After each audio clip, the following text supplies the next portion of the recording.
washroom or something, you know, or breakfast. But we have coffee, we have Tim Hortons, and we have muffins, we have drinks, we have snacks, we have everything. Okay. So we go straight there, and then from there we go straight to Quebec City, and then whoever wants to join the boat, that will be at 4 p.m. And I think everybody knows how much is the boat price. It's $57.48. That's including the tax, because it's $49.99. And then after that, but for those who don't want to join the boat, they can just, you know, do their own exploration. You know, they can explore around Quebec City. And after that, we can check into the hotel and you can do your own thing. We are in the center. Our hotel is in the center, very just across the Parliament building, and it's walking. You know, it's just all walking distance.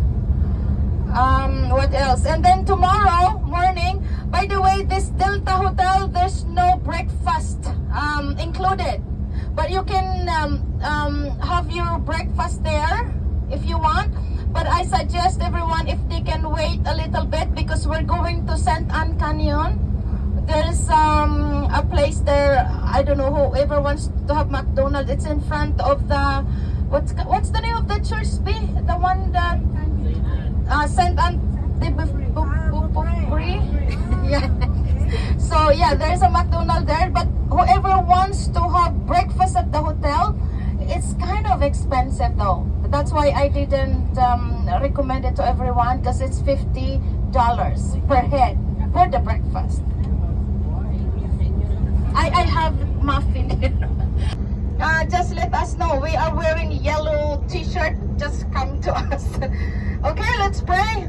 Yes, Father God, salamat po, O Diyos. We thank you for this day. We praise you for this day, O Lord. We ask your guidance and protection until we come home tomorrow. Guide us, O God, even our driver. We thank you. We praise you in Jesus' name. Amen. Amen.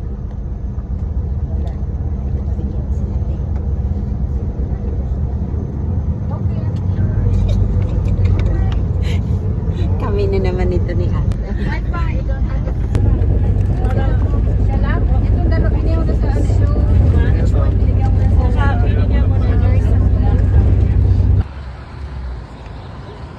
Ayan na guys, nag-ika-ika na, nag-ika-ika. Ayan, uy, talaga nga naman. Ang sexy. Donyang Donya.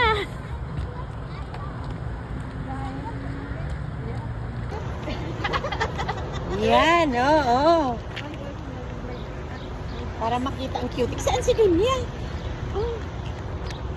Ganon, ganon.